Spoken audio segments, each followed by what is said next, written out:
Tere päevast! Täna räägime suhete taotlusest ja suhete voolust. Ja meil algab täiesti uus peatükk, mis kannab pealkirja Freiling ja autor on juhatanud siis selle peatüki sisse järgmiste sõnadega. Loobuge saamise taotlusest. Rabelege, ma ei oska lugeda enam. Loobuge saamise taotlusest, vahetage see andmise taotluse vastu ja te saate selle, millest te loobusite. Ehk siis mida see tähendab, et kui ma kogu aeg tahan saada midagi, siis ma seda tegelikult ei saa. Kui ma loobun saamisest, siis ma hakkan päriselt saama. Ja vaatame, mida see suhete kontekstis siis tähendada võiks. Oma elu edukust oleme harjunud mõõtma ühest küljest saavutuste tasemega ja teisalt kogunenud probleemide ulatusega. Transurfing aitab probleemidega mitte võidelda ja isegi mitte niivõrd neid lahendada, kui lihtsalt nendega mitte kokku puutuda. Ehk siis transurfing aitab meil elada oma elu nii, et meil neid probleeme üldsegi ei teki. Eesmärke saavutatakse jällegi ebatavalisel moel, välise taotluse abil. Kõik probleemid ja saavutused sünnivad nii või teisiti inimsuhetest, olgu siis isiklikest või ametialastest. Kerkib küsimus, kas välistaotlust võib kasutada inimsuheteks või inimsuhete loomiseks või inimsuhete hoidmiseks, eks ju. Et kuna meil on siin juttu olnud sellest, et kõik need, mis on igapäevaelu asjad, et neid saab ju selle sisemise taotlusega teha.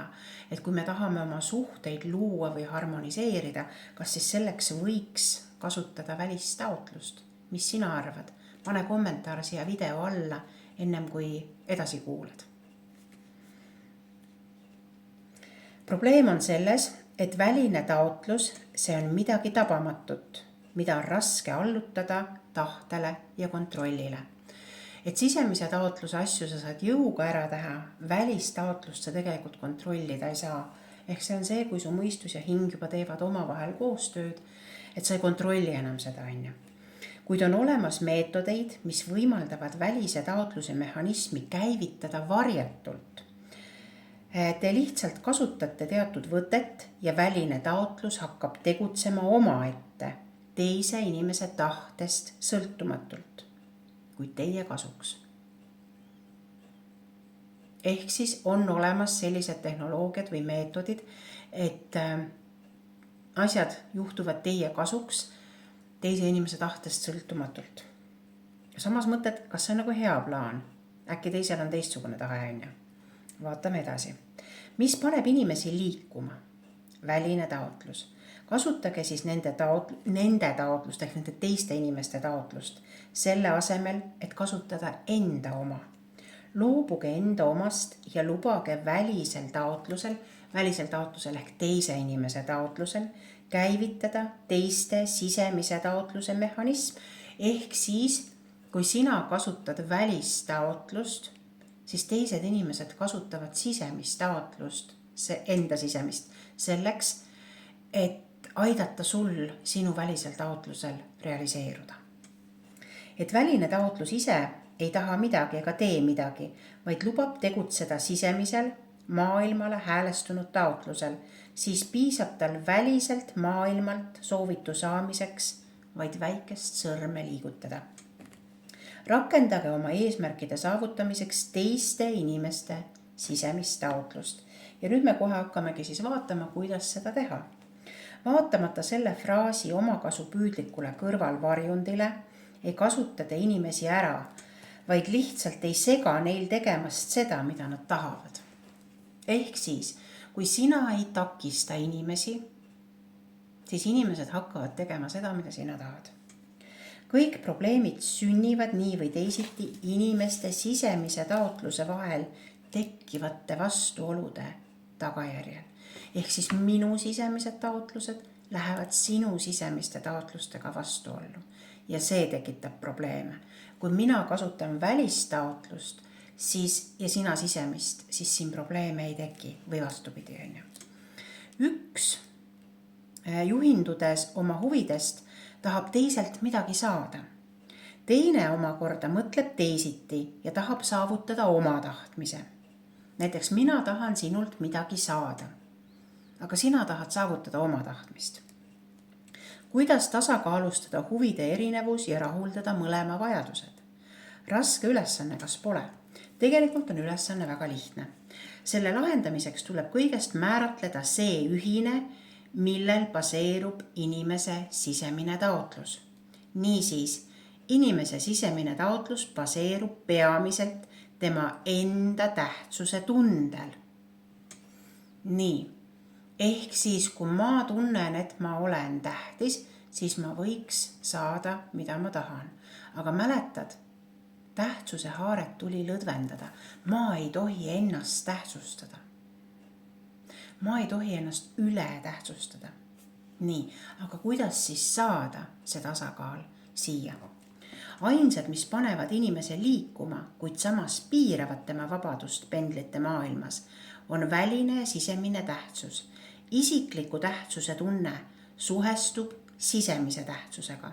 Pendlid kui energoinformatiivsed tuumad tekitavad inimgruppe ja hakkavad sõltumatult eksisteerima, allutades inimesi oma seadustele. Allutamine realiseerub tähtsuse tunde vahendusel. Seepärast asub suurim osa inimese motivatsioonist iseenda tähtsuse valdkonnas. Ülejäänud osa puudutab freilet, see tähendab hingesundi. Freiling on siis see, kuidas me oma hinge sunnime. Freile on hingesund, jah. See väike osa on üldjuhul nõrgalt arenenud, kuna seda lämmatab pidev vajadus pendlite maailmas oma tähtsust üleval hoida. Et miks siis see hingesund on nõrgalt arenenud? Sest me kogu aeg tahame olla tähtsad. Mina olin tubli, ma olin parem, ma olin täpsem, ma olin osavam, ma olin kannatlikum ja nii edasi. Et käivitada välise taotluse mehhanism suhetes inimestega, tuleb teil murda veel üks väär stereotüüp. Te võite sageli kuulda pealt näha kõrget või õiget üleskutset. Ära püüa muuta teisi, alusta iseendast. See tekitab kohe hingelise ebamugavuse ja tähendab, mina olen ebatäiuslik, järelikult tuleb mul ennast muuta. Aga nii väga ei tahaks. Ja õige ongi, et ei taha. Pole vaja püüda teisi muuta, kuid muuta ei maksa ka iseennast. Mida te ka enda või teistega ei teeks, kõik see on teie sisemise taotluse väheefektiivne ja kahju toov tegevus. Nii, see on äärmiselt oluline mõte, kordan seda veel korra. Mida te ka iganes ei teeks iseenda või teistega, on see väheefektiivne ja kahju toov tegevus. Probleem laheneb teisiti. Teistele tuleb anda võimalus realiseerida oma sisemist taotlust. Siis hakkab tööle väline taotlus, aga teie sisemine realiseerub iseenesest. Ehk siis me peame õppima siin elus andma teistele inimestele võimalusi. Luues ja pakkudes teistele võimalusi, realiseerub väline taotlus ja välise taotluse jõul materialiseerub sisemine taotlus iseenesest. Näiteks tahab naine, et tema mees abielluks temaga, aga too päästab end arusaamatul põhjusel alati mingi ettekäändega. Sisemise taotlusega töötades suunab naine kõik oma mõtted sellele, et sundida meest abielluma. Nii ei saavutada midagi, vaid tekitab ainult oma soovi ja abiellumise tähtsuse liigse potentsiaali. Ehk siis ta vallandab tasakaalustavad jõud, mis suunduvad tema enese vastu. Selle tulemusena võtavad tasakaalustavad jõud temalt tema välja valitu. Ehk siis elu läheb nii, et sa seda meest ei saa oma abikaasaks. Punkt. Ehk mees lihtsalt ei armastanud teda. See pole loomulikult õige. Naine muutis ju armastuse sõltuvussuhteks. Kui sa mind armastad, siis abiellud minuga. Saad sa aru, kuidas sisemine taotlus töötab? Sa paned asjad nagu mustvalgelt paika. Et töötanud oleks väline taotlus, oleks naine pidanud loobuma mehega abiellumise soovist ja küsima endalt, mida mees abielult ootab. Mitte küsima mehelt, vaid küsima endalt, mida see mees võiks abielult oodata. Vastuse sellele küsimusele leiab ta vaevata. Kahtlemata tahab ta realiseerida oma tähtsuse komplekti, ehk siis mind armastatakse, mind hinnatakse, mind austatakse, mind imetletakse. Suunates oma energia nende tähtsuste realiseerimisele, naine mitte üksnes ei jõua eesmärgile, vaid saavutab ka enda samade tähtsuste realiseerumise. Aga kui mees ei ole austust ja armastust ära teeninud, milleks temaga siis üldse jännata? Igaühel on valikuvabadus. Ehk siis, mida see autor siin nüüd öelda tahtis? Ehk siis, kui naine lõpetab ära selle, et abiellu minuga, kui sa armastad mind, siis sa abiellud, siis seda ei juhtu. Aga kui naine mõtleb, et mida mees võiks abiellult tahta, austust, lugupidamist, hoolimist, kõike seda, ja siis see naine hakkab sellele mehele seda pakkuma. Ehk ta täidab mehe sisemise taotluse. Ja selle sisemise taotluse täitmise, ta ei küsi seda mehe käest, ta teeb seda ise, täitub tema väline taotlus, ehk siis mees tahabki seda just selle naisega abielluda. Ja naine saab ise seda sama, mida ta mehele pakkus. Nii, nagu näete, ei ole enda muutmiseks mitte mingisugust tarvidust. Asi on selles, et avatud õhuaken asub kusagil mujal. Üldjuhul neelavad inimese täielikult mõtted sellest, mida tema teistelt tahab, kuid ta ei pruugi sugugi kindlaks teha, mida teised tahavad. Lülitades tähelepanu ümber teiste soovidele ja motiividele, saavutate kõigest selle, mida te ise tahate. Selle jaoks pole vaja muud kui küsida, millele on suunatud partneri sisemine taotlus. Ehk siis mida ta praegu tahab. See tähendab akna juurest eemale lendamist ja lõpuks näha avatud õhuakent. Ehk kui me õpime asju vaatama suures plaanis tervikuna, siis me näeme, mis on see kellegi roll seal . Niipea kui see on tehtud, jääb üle ainult suunata enda sisemine taotlus partneri sisemise taotluse realiseerimisele. Säärasel moel muundub teie sisemine taotlus väliseks. Väga sageli on sisemine taotlus suunatud tähelepanu köitmisele ja enda paremasse valgusesse seadmisele. Oletame, et muretsete millegi pärast, kuid just see ei õnnestu teil kuidagi. Kujutlege, et jõudsite koos viibimisele. Kõik lülitavad otse kohe tähelepanu ümber ainult teile ja jälgivad kogu aeg ainult teid. Kogunesid nad ju ainult selleks, et arvustada teie riietust, kõnnakut ja mõtteavaldust. Kui kuulete mingi seltskonna naeru, järelikult naerdakse teie üle ja kui palju te veel endal halvustavaid pilke tabate, tunnen kaasa. Te saate muidugi aru, et seda kõike tuleb mõista vastupidi. Kõik inimesed on ametis eelkõige iseendaga ja teiste inimeste suhtumisega enda isikusse. Aga enda suhtumisega teistesse kõige viimases järjekorras. Ehk siis, kui me näeme teiste pilke endal või kuuleme teiste naeru, siis me mõtleme, et ei tea, mida nad meist mõtlevad. Ja me unustame ära selle, et mida me ise teiste inimeste kohta pidevalt mõtleme, mida me neist räägime, mida me nende kohta tunneme ja nii edasi. Seepärast võite vabalt võtta, rahuneda ja käituda loomulikult. Mitte püüda loomulikult käituda, vaid lihtsalt lubada endal loomulikkust ja sundimatust. Peab märkima, et kui seate endale eesmärgiks käituda sundimatult, ei tule teil sellest midagi välja. Midagi võib muidugi saavutada slaidide abil, kuid selleks on vaja aega. Pidu aga on kavandatud juba tänaseks. Ainult tähtsust kõrvaldades on võimalik saavutada sundimatus. Ehk siis ma saan olla sundimatu, kui ma ei tähtsusta iseennast ja endaga toimuvat üle. Kuid kui tähtsuse vähendamine pole kaugeltki lihtne, Te ei saa lihtsalt niisama kätte võtta ja loobuda soovist näidata end paremas valguses. Sellest olukorrast on väga lihtne väljapääs.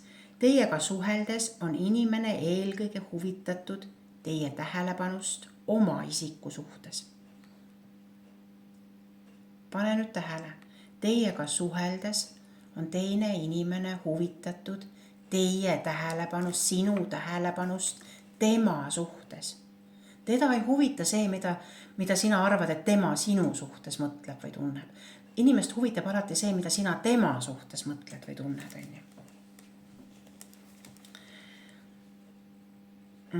Te ei pruugi kahelda, et inimesed on eranditult ametis iseendaga. Tegelege ka ise nendega.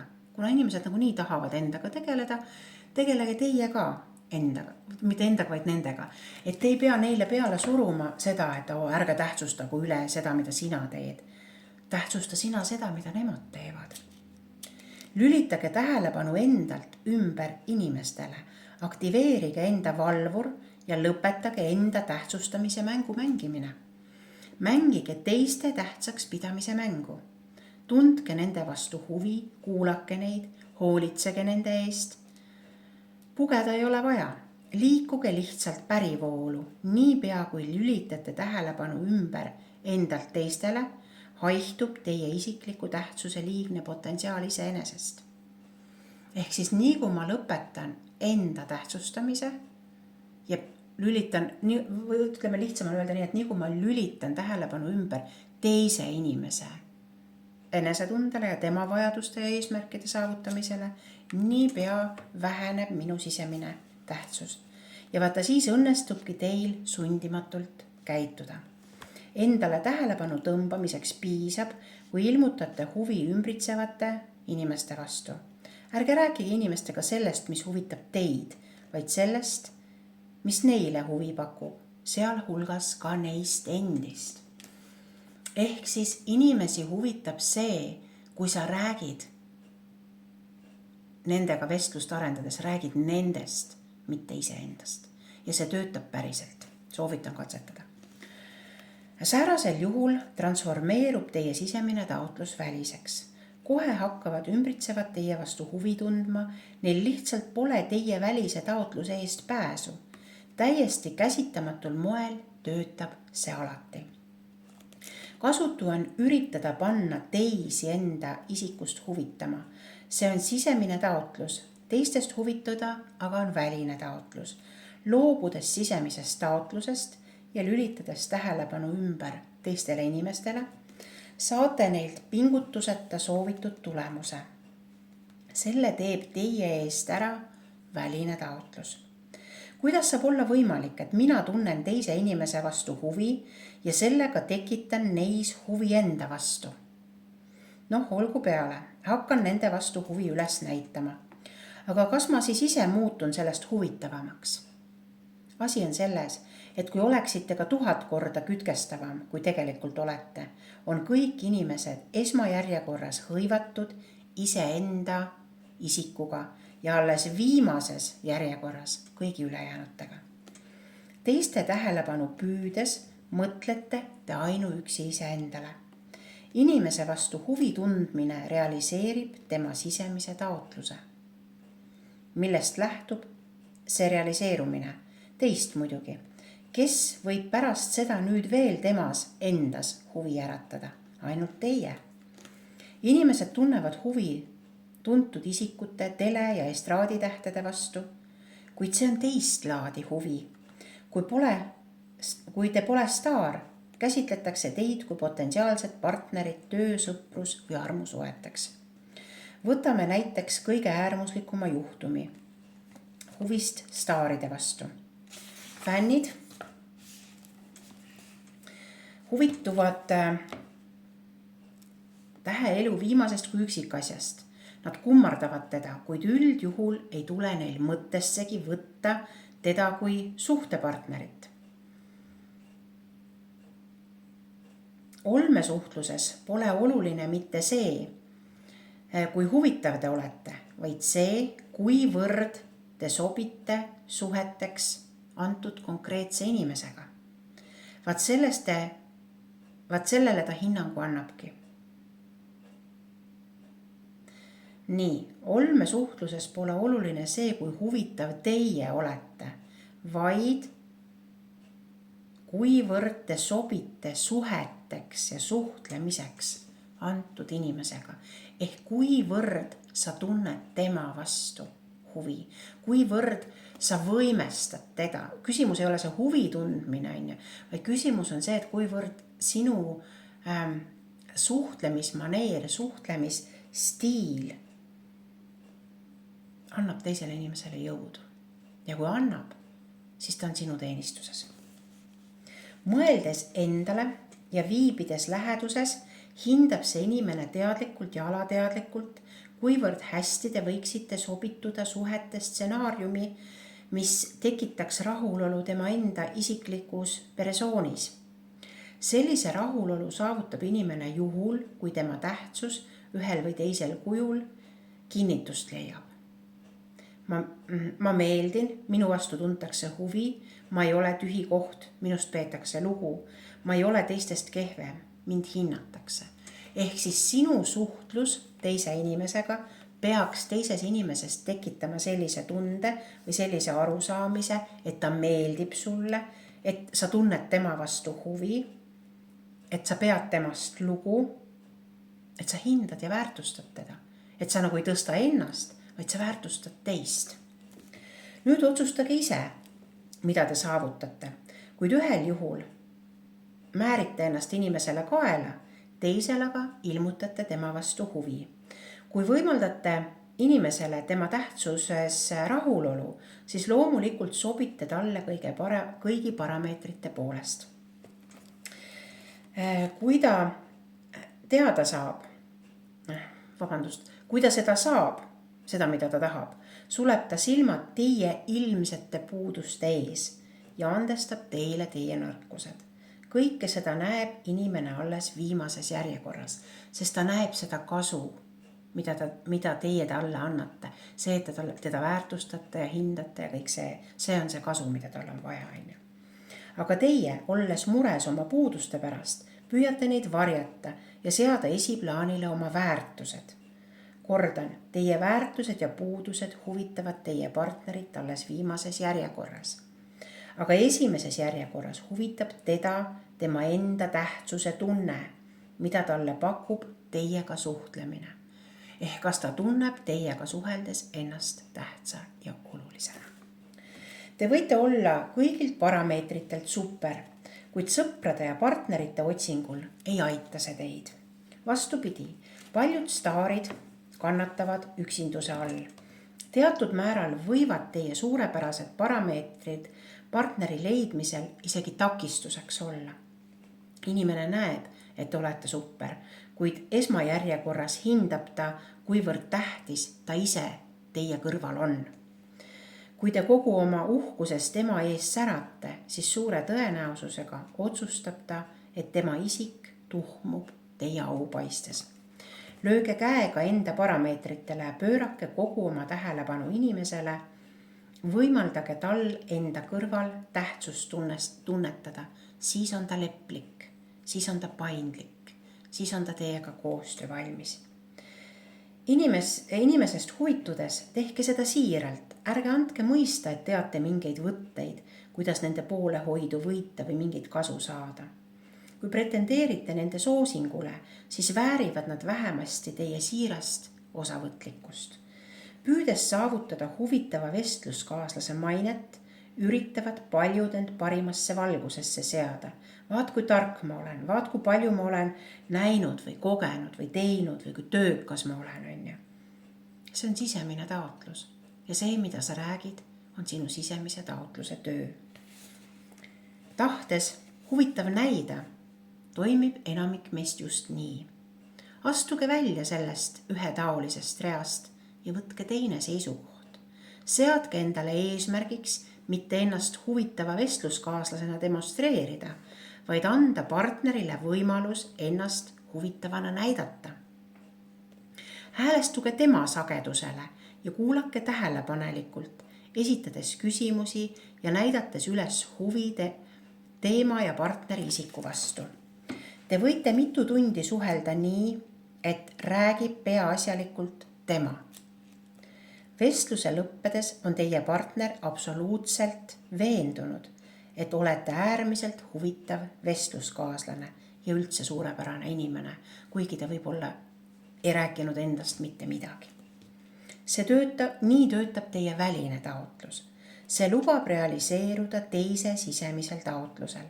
Ehk siis teise sisemise taotlus on see, ta tahab olla tähtis. Ta tahab olla lugupeetud, ta tahab olla tunnustatud, hinnatud, aktsepteeritud, on ju. Ja selle tulemusena saate selle, millest te loobusite. Ehk te saate selle enda tähtsuse, ilma et te peaksite ennast kuidagi pedestaalile tõstma. Te loobusite enda isiku esiplaanile tõstmisest ja lubasite teisel isikul ennast avada. Niipea, kui te seda tegite, saab sellest teisest teie austaja, sest te lubasite tal realiseerida tema sisemise taotluse. Üheltki staarilt te midagi seesugust ei saa. Kui te aga tahate tekitada huvi inimeses, kes ei vaata teid kui suhtluspartnerit, te näiteks tahate, et ta võtaks vastu teie ärilise ettepaneku, aga tema ei taha seda teha, see lihtsalt ei paku talle huvi, siis ja seda enam võite te arvestada tema huviga ainult juhul, kui unustate enda ja oma äri ning suunate kogu tähelepanu ainult talle ja tema väärikusele ja tema omadustele, tema kogemustele, peate lugu temast, on ju. Tundke siirast huvi kõige vastu, mis huvitab antud inimest. Vestelge temaga sellest. Ainult siis ilmutab ta huvi teie asjade vastu. Te võite küsida, miks pean kuulama teisi, nende vastu huvi tundma, pöörama neile tähelepanu, neid austama ja armastama, samal ajal, kui nemad on ametis ainult iseendaga, mind aga ei taha nad isegi kuulata. Hästi, aga miks peaksid nemad teie vastu huvi tundma, teid austama ja armastama, teist suurde vaimustusse sattuma, kui teie nende vastu huvi ei taha tunda? Kõik, mis te endast kujutate, võrreldes nende teistega olen mina selline ja vaat veel milline, on kõigest teie sisemise taotluse väljamõeldis. Mähitud sõltuvussuhte ja sisemise tähtsuse liigsesse potentsiaali. Teie sisemine taotlus seisneb selles, et olla tähtis. Tegelikult muutute teiste silmis tähtsaks ainult juhul, kui loobute enda sisemisest taotlusest ja lubate realiseeruda teiste inimeste sisemisel taotlusel. Teie eelis on selles, et kasutate enda välistaotlust, nemad aga vastupidi. Võtke endale see eelis. Nemad ei saa välistaotlust sellel hetkel kasutada. Üleüldse, kui te tahate kelleltki midagi saada, võite kasutada üht universaalset põhimõtet. Selle olemus seisneb loobumises sisemisest taotlusest saada. Ehk siis loobu sellest, et sa pead midagi saama. Ja vaheta see andmise taotluse vastu. Selle asemel, et midagi saada, hakka andma teisele inimesele seda, mida ta tahab, et talle antakse. Ja siis sa saad seda, millest sa loobusid. Ja see käib väga lihtsalt. Te ootate inimestelt tunnustust ja lugupidamist. Ärge nõudke lugupidamist enda vastu. Austage inimest ise. Saavutage see, et ta tunneks end teie silmis tähtsana, väärtuslikuna. Te tunnete puudust kaastundest ja tänulikkusest. Ärge otsige neid. Tundke siirast muret ja olge osavõtlik tema probleemide suhtes. Te püüate sümpaatiat võita. Ilusate silmade eest te seda ei saa. Näidake ise inimese vastu sümpaatiat üles, siis olete ka teie tema määratluses sümpaatne. Ehk siis, kui ma tunnen teise inimese vastu huvi, näitan välja lugupidamist, kuidagi võimestan teda, väärtustan teda, siis seda, mida ta teeb, pean nagu justkui sümpaatseks, on ju. Siis sellega ma võidan selle teise inimese sümpaatia. Te vajate abi ja toetust. Aidake ennast ise, sellega suurendate enda tähtsust. Inimene aga ei taha olla vähem tähtis kui teie ega jääda teile võlgu. Lõpuks te tahate saavutada vastastikust armastust. Kui te lihtsalt armastate, millegagi arvestamata, siis see õnnestub. Säärast armastust kohtab väga harva ja sellele ei suuda keegi vastu panna. Kõigil neil juhtudel saavutate tingimata selle, millest loobusite. On veel üks küsimus, kuidas õhutada inimest midagi tegema. Kui teie käes on võim, võite sundida teda tegema seda sisemise taotluse abil. Samuti võite teda veenda selle tegemise hädavajalikkuses, kuid kõige efektiivsemat moodust pakub väline taotlus, ehk siis korraldada asi nii, et inimene ise tahaks seda teha. Selleks on tarvis töö antud inimese eesmärkide ja püüdlustega kooskõlla viia. Küsige, kuidas siduda enda tahtmine teise inimese tahtmisega. Kõigepealt tehke kindlaks inimese vajadused, mille poole ta püüdleb, millest ta puudust tunneb. On see raha, võim, ümbritsevate lugupidamine, rahulolu hästi tehtud tööst, hool laste pärast, prestiiž, positsioon kollektiivis, tuntus ühiskonnas, tunnustus, ükskõik midagi sellist on ju. Kõik need asjad kujutavad endast variatsioone isikliku tähtsuse teemal. Lõppkokkuvõttes tunneb iga inimene end halvasti, kui ta selles maailmas suurt mitte midagi ei tähenda. Kui inimene endast midagi ei kujuta, kui temast eriti midagi ei sõltu, püüab ta tõsta isiklikku tähtsust. Ehk miks meie, ükskõik osa inimesi, miks inimesed ennast upitavad? Sest tegelikult nad saavad aru, et nendest siin maailmas ei sõltu midagi. Ja siis nad püüavad oma seda latti nagu kergitada. Nii veedab inimene terve elu sisemist tähtsust taga ajades. Sellest ei ole midagi halba, kedagi ei tohi arvustada tema püüdluste pärast olla tähtis. Seda teevad kõik, aga igaüks omamoodi. Kui inimese areng on seiskunud ja ta midagi ei taha, siis vastupidi, see on juba kurjast. Kuid seda juhtub harva. Tavaliselt inimene millegi poole ikka püüab. Miski teda siiski ei rahulda positsioonis, mis tal ümbritsevas maailmas on. Tehkegi siis kindlaks, mis moel võiks tehtud töö tema isikliku tähtsuse tunnet tõsta. Seejärel aga serveerige ülesanne tema tähtsuse tõstmise valguses. Lubage inimesel oma tähtsust tõsta ja ta ise tahabki seda tööd või seda koostööd või seda asja teha. Kui ta seda teeb, siis hinnake teda heldelt ja vääriliselt. Neist põhimõtetest juhindudes saate kerge vaevaga ärgitada teisi inimesi tegutsema teie huvides. Sisemise taotlusega püüate te neid sundida või lunida seda tegema.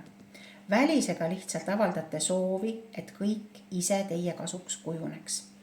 Välise taotluse realiseerumiseks on tarvis teha nii, et inimesed endale mõeldes ja oma asjadega tegeledes tegutseksid teie huvides. Ehk siis teie soov või teie elu või teie tegevus ei pea kujunema kellelegi kinnisideeks. Aga inimene ajab oma asja ja tegelikult ta täidab teie eesmärki. Selleks pole vaja muud kui ärgata, end oma huvidest eemale kiskuda ja mõelda teise inimese huvide peale. Näiteks kaubandusega tegeledes mõtlete te tõenäoliselt sellele, kuidas kaupa antud ostjale maha müüa. Tema jälle ei mõtle seda kaupa ostes sugugi, kuidas teile meele järele olla. Ta ei taha, et talle müüakse. Ta tahab osta. Tabate erinevust. Igaüks püüab mulle midagi kaela määrida, aga ma ei taha seda. Ma tahan endale vajaliku asja välja valida. Ärge mõelge, kuidas kaup maha müüa. Mõelge, mida ostja endale soetada tahab. Eesmärk müüa on sisemine taotlus. Väline taotlus on suunatud hoopis teisale, ehk uurida, mida ostjal vaja on. Pole tarvis isegi tingimata teada, millist kaupa ostja tahab. Kui teda vaevab reuma, aga teie selle vastu siirast huvi tunnete, soovitate arsti või ravivahendit, siis ostab ta kauba teilt. Isegi kui see ei ole tema tervisega kuidagi seotud, on ju. Mitte seepärast, et teie kaup on parem, vaid seepärast, et telliskive müües vestlete te ostjaga tema reumast. See on lihtsustatud näide, kuid põhimõte, mida see endas kätkeb, töötab tõrgeteta. Ja see vastab tõesti tõele, et kui sa tunned inimese vastu huvi, siis see inimene on koostööle avatud. Iga kord, kui teil on teiselt inimeselt vaja saada soovitu või panna ta midagi tegema, visake minema oma sisemine taotlus. Küsige, milles seisneb selle inimese sisemine taotlus. Toimige nii, et aitaksite kaasa tema taotluse realiseerumisele. Alles siis, kui juba aitate inimese taotlusel realiseeruda, mõelge põgusalt sellele, mida teie temalt saada tahate. Alles siis, kui te seda inimest aitate, alles siis mõelge endale, mitte enne. Tema taotluse realiseerimisega tegelemise käigus pistke nagu muuseas sekka ka enda palve. Aga võib ka juhtuda, et te ei pea oma soovist isegi kõssama. Kõik võib õnnestuda iseenesest. Selles peitubki välise taotluse võlujõud. Veelgi toimivamaks vahendiks inimeste mõjutamisel on katse indutseerida neisse sisemist taotlust. Kui järele mõelda, on seda üsna lihtne teha. Sisemist taotlust motiveerib peaaegu alati sisemine tähtsus. Iga inimene püüab suuremal või vähemal määral ja ühel või teisel viisil kaitsta, rõhutada ja tõsta enda tähtsust. Kui teil on inimestelt midagi tarvis, siis on kõik, mida te peate tegema. Mõelda välja, mismoodi nad saaksid selle abil enda tähtsust tõsta. Seda nimetataksegi väljakutse esitamiseks. Väljakutse võib heita inimeste grupile. No nii, kes on parim? 3 punkti on ju. Võib mängida professionaalsele autundele. Ärme näoli porri kukume. Võib lihtsalt pöörduda sisemise tähtsuse poole. Näitame kõigile, mida me väärt oleme. Kui inimene võttis teie väljakutse vastu isikliku tähtsuse kontekstis, täidab ta teie tahet nagu teie enda oma. Nii läheb just seetõttu, et loobusite enda sisemisest taotlusest ja pöörasite tähelepanu teiste inimeste sisemisele taotlusele. Kasutage mitte enda, vaid teiste sisemist taotlust.